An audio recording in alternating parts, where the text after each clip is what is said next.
house, where my wife and daughters will set out a nice supper. Come, I beg you, and abide the dark hours inside with us. You follow God's ways. We accept, sir.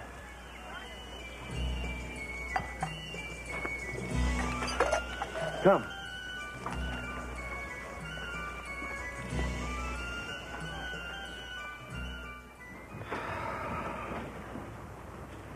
It is God's blessing we have our guests to sup with us. And no one knows that they are here. I needed salt. Because of our guests, I borrowed from Ismeth, our neighbor. I'm certain she would say nothing.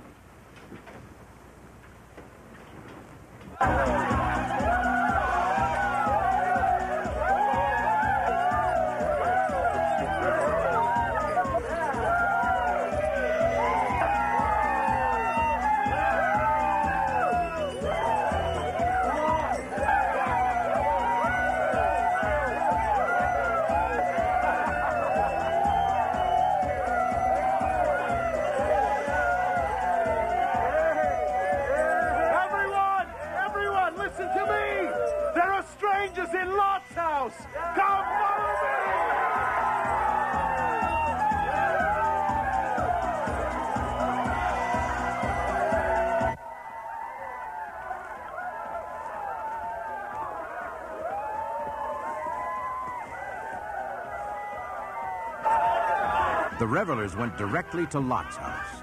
The Bible tells us that the men of the city wanted Lot to send the visitors out so they could have their way with them.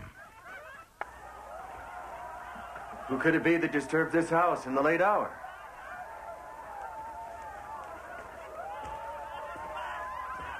Who in there?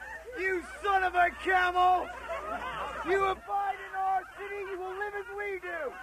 Send the strangers out now! Because you're rich and your uncle is Abraham, you think you can scorn us?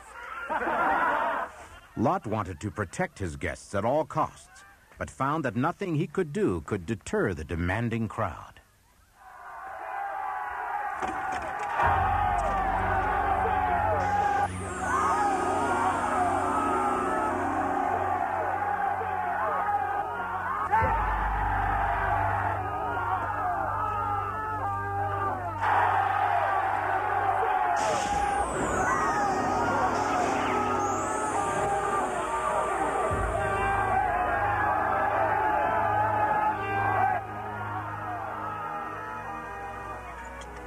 What?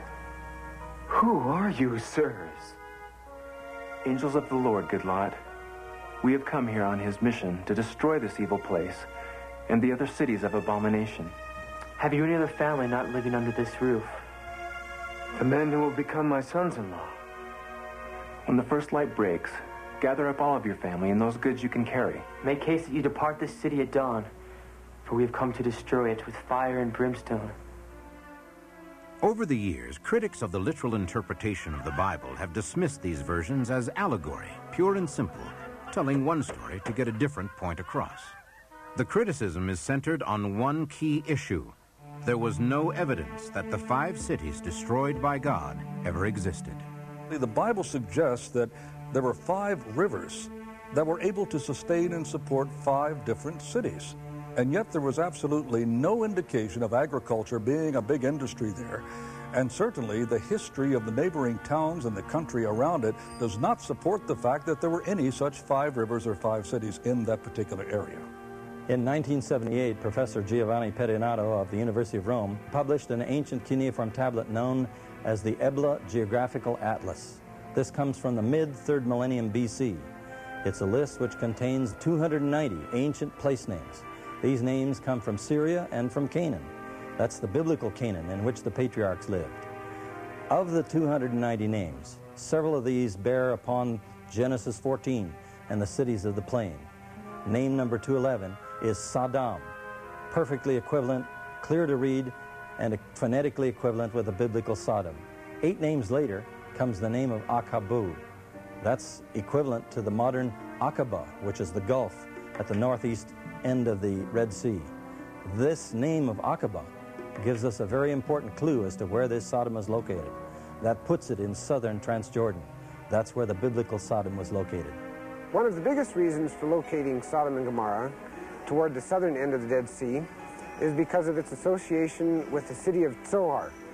It was to Zoar that Lot and his daughters fled after the destruction of Sodom and Gomorrah.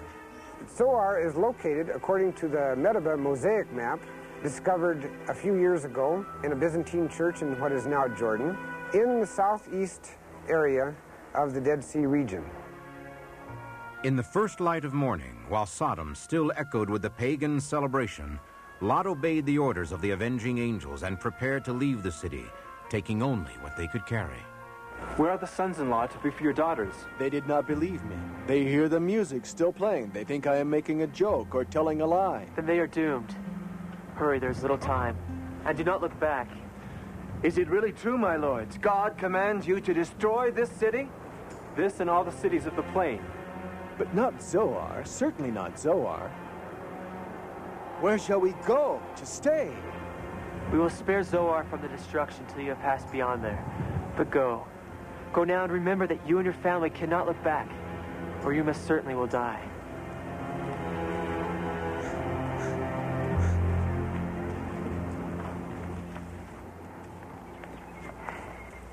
Husband, I think this is great foolishness. What is in your mind? Why are we turned out of our house and put on the road like this?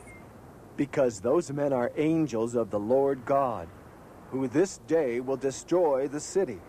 How do you know such things? They told me. But God is to spare us. I cannot believe that we have been herded out of our house